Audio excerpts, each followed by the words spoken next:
नवा सवाल देखिए। नवे सवाल में उन्होंने कहा है कि एक छड़ और उसकी छाया, अगर ये छड़ की लंबाई है h और छाया की लंबाई मान लें हम कह देते हैं x। ये कौन है? छाया। और ये कौन है? छड़।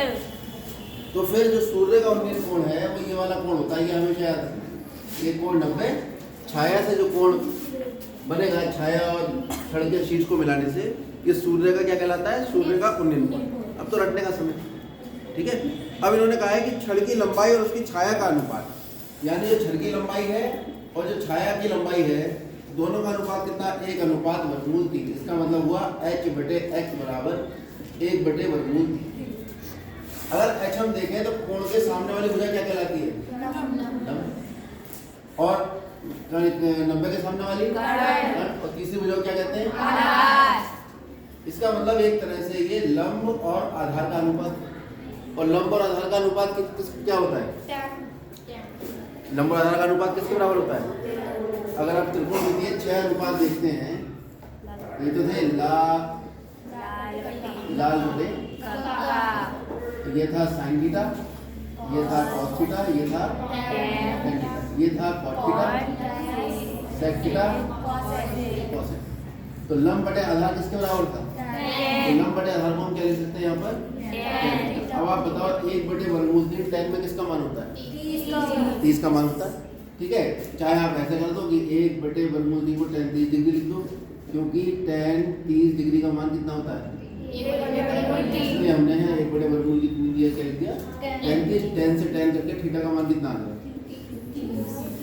कुछ बच्चे ऐसे करते हैं, कुछ कहते हैं कि tan थीटा बराबर √3, 1/√3, 1/√3 और tan 30 का मान होता है। इसका थीटा का मान कितना होना चाहिए? 30 होना चाहिए। समझ में आ गया? यानी आप छड़ की लंबाई और उसकी छाया की लंबाई को बनाने के बाद एक समकोण त्रिभुज बन जाएगा। अब आप अपना गणित लगा दीजिए। समकोण त्रिभुज में जो कोण दिया है उसके सामने वाली भुजा लंब होती है, कोण ये वाला थीटा हो जाएगा, ठीक। यही सूर्य का उन्नयन कोण कहलाता है।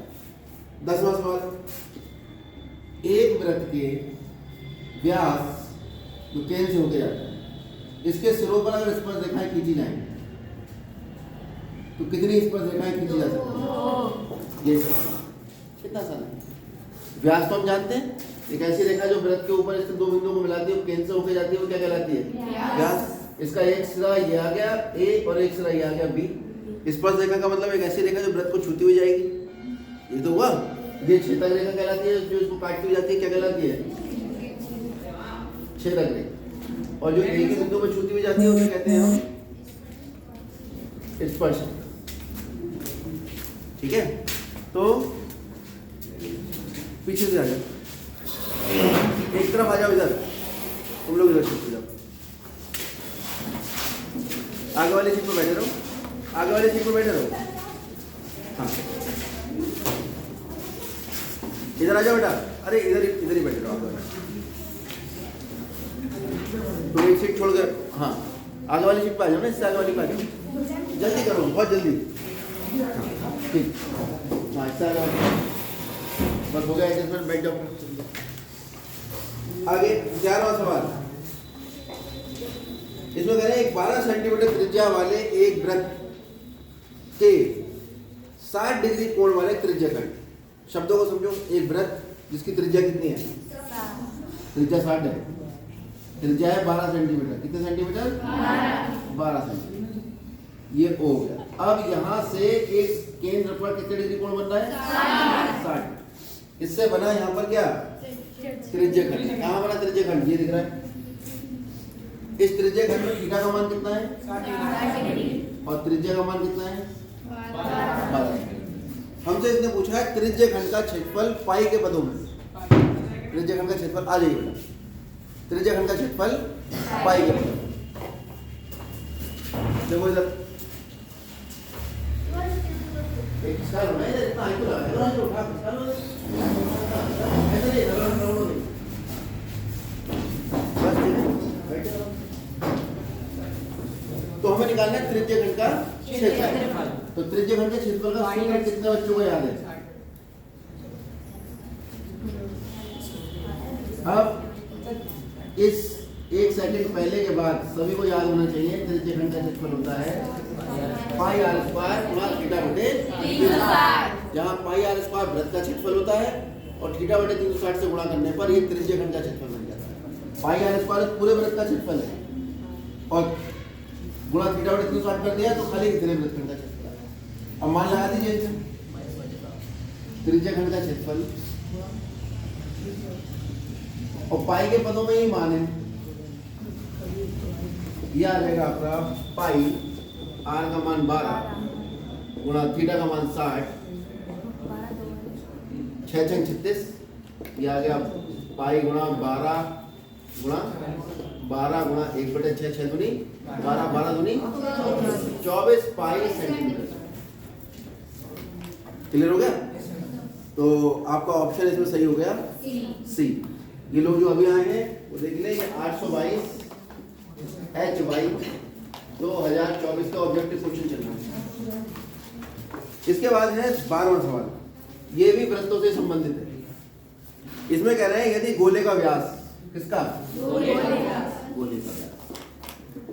बताओ गोला क्या होता है? गोला देखा किसने? क्या होता है? फुटबॉल, बॉल, ये सब गोला होते हैं। वृत्त जो है वो अलग चीज होती है, वृत्त गोला नहीं होती, ये बात दिमाग में रखना। पीछे से आ जाओ। अब त्रिज्या बताओ कितनी आएगी जब व्यास इतना है तो? त्रिज्या तो व्यास की आधी होती है और 1/2D का मतलब D/2 ही होता है। ये तो बड़े अच्छे से हम लोग जानते हैं। ठीक है, कहाँ देख रहा है बेटा? ये कैप लगा के बच्चा बैठा हुआ है सबसे पीछे। हाँ, क्या नाम बेटा आपका? हाँ, कहाँ ध्यान है तुम्हारा? अच्छा, वहाँ देख लो। चलो यहाँ ध्यान दो। गोले का व्यास है D और त्रिज्या का मान है व्यास का आधा, D/2। अब इसने हमसे पूछा है गोले का आयतन, किसका? चलो असलम ही बताएगा, उसने देख लिया। बताओ क्या है गोले का आयतन? दिखा नहीं? कौन सा दोष हुआ? दूरदर्शी दोष, निकटदर्शी दोष? दूर का नहीं दिखा इसे, कौन सा दोष हुआ? हाँ, तो गोले का आयतन हुआ 4/3 पाई। बाकी सबकी आंखों में कोई दोष नहीं। चलिए, तो 4/3 पाई आर की घात 3। अब यहाँ पे आर का मान रख दीजिए। आर का मान कितना है? कोई दिक्कत तो नहीं है इसमें? मुश्किल तो नहीं है कुछ? आयतन का सूत्र तो याद रखना। उसने व्यास जो था वो डी कह दिया, कहता 12 है, कहता है 15 है, तो अच्छा लगता है हमें। 12 कहता हम 6 कह देते त्रिज्या को, 14 कहता तो 7 कह देते, 16 कहता तो 8 कह देते। कर तो आधे ही नहीं, डी कह दिया तो हमने 1 बोले तो डी कह दिया। आयतन, उसने आयतन का फॉर्मूला हम जानते हैं, 4/3 पाई आर क्यूब। ये हमें याद रखना है। याद रखने वाले को तो डिब्बे में बंद कर देते हैं। तो ये सूत्र है जिसे आपको याद रखना है। ठीक है, अब ये कितना आ गया? 4/3 पाई डी क्यूब अपॉन 2 की घात 3 कितना होता है? 8। 6 तो नहीं होता? 2 दूनी 4 दूनी 8, 2 की 3 बार बना सकते हैं। ठीक, तो 4 से काटो, 4 दूनी 8, नीचे की नीचे हर के हर वाले से बना हुआ, तो कितना हो गया? पाई डी की घात 3/6। कौन सा ऑप्शन ठीक है?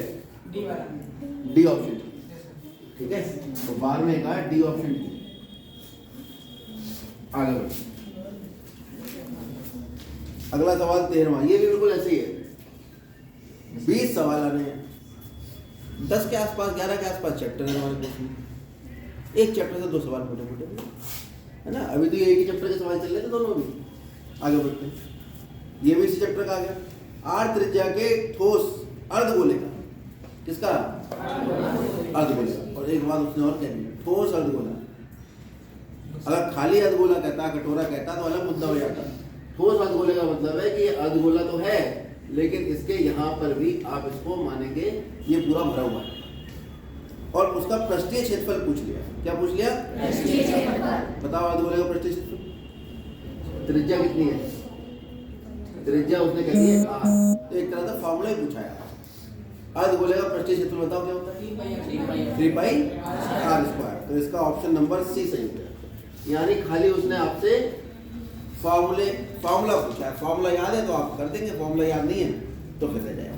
इसमें भी इसका आंसर अर्धगोले का क्यों पूछा? क्योंकि अर्धगोले का संपूर्ण पृष्ठ अलग होता है और वक्र पृष्ठ अलग होता है। गोले का क्यों नहीं पूछा? क्योंकि गोले का वक्र पृष्ठ संपूर्ण पृष्ठ एक ही होता है, 4 पाई r स्क्वायर। लेकिन अर्धगोले का वक्र पृष्ठ होता है 2 पाई r स्क्वायर और संपूर्ण पृष्ठ होता है 3 पाई r। तो उसने मुश्किल वाली चीज आपसे पूछी है, ठीक है।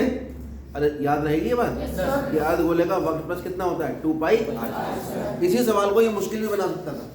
वो कहता है कि गोले का आयतन इतना है तो वक्र प्लस ज्ञात करो। तो हम पहले त्रिज्या निकालते, व्यास का आधी करके, सॉरी अगर व्यास दिया होता डी कह देता, मान लो यही सवाल होता तो हम d/2 कर देते त्रिज्या को, फिर यहाँ मान लेते। ये अलग बात है कि सीधे सीधे उसने हमसे फॉर्मूला पूछ लिया, आसान कर दिया सवाल। अब बात करते हैं 14वें सवाल पर। एक सवाल आसान दे दिया है, अगला सवाल मुश्किल कर दिया। ऐसे ही होता है, एक आसान एक मुश्किल। माध्य का वर्ग पूछा है। क्या पूछा है? माध्य का निकालना अलग मुद्दा होता है, माध्य का वर्ग निकालना अलग मुद्दा होता है। सारणी क्या है हमारे पास?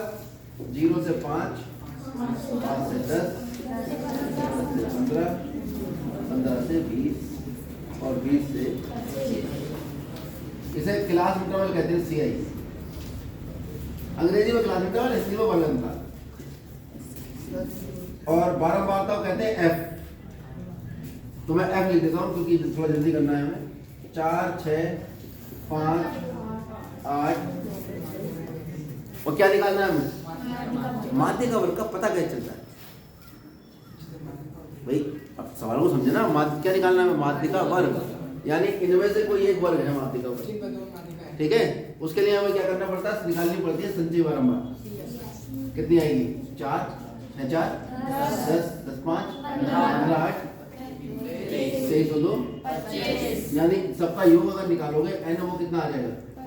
कभी छोटा n कह देते हैं, कभी बड़ा n कह देते हैं। n/2 निकालो कितना आया? 12.5 से अधिक सबसे पहली संचयी बारंबारता ढूंढो, कौन सी है? कौन सी है? 15।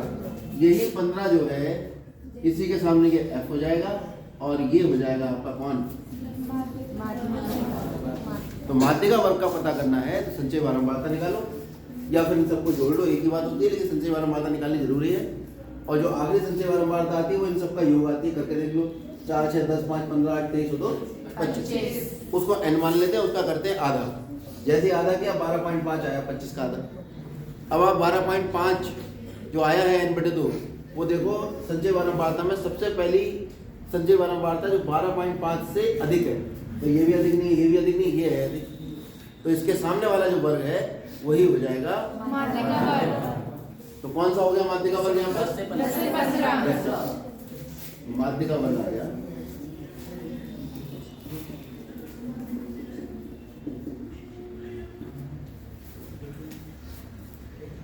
चलिए आगे बढ़ते हैं। ये सवाल बार बार हर साल आ रहा है। ये कह रहे हैं एक आंकड़ों का माध्य जो है वो है 27 और माध्य का वो है 29। तो हमें बहुलक ज्ञात करना है। क्या ज्ञात करना है? कौन बताएगा कैसे ज्ञात होगा? कई बार बता सकते हैं, ये तो हर बार बताता है बच्चा, ये भी हर बार बता देता है। और कौन है? हाँ हाँ तुम बताओ।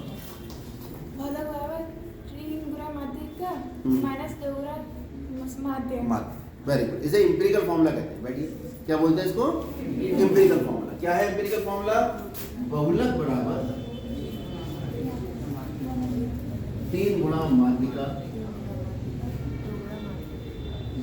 -2 गुणा माध्य। एक बात याद रखना, किताबों में माध्य का और या इस माध्यिका के लिए दूसरा शब्द और प्रयोग होता है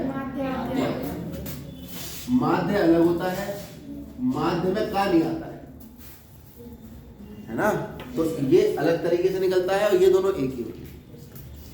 ठीक है, बहुत बड़ा कंफ्यूजन इसमें होता है बच्चों को, ध्यान रखना। माध्यिका को माध्यक भी किताबों में लिखा हुआ है। तो खत्म हो गया सवाल। 3 से माध्यिका की गुणा कर लो, 29 -2 गुणा 27, 9 के 27, 3 दूनी 6 और 2 8, -8 4 5, कितना बचा? तो ऑप्शन नंबर कौन सा हो गया? सी वाला हो गया। अगला सवाल इसी से संबंधित है, पहले इतने उतार दो फिर बता दें।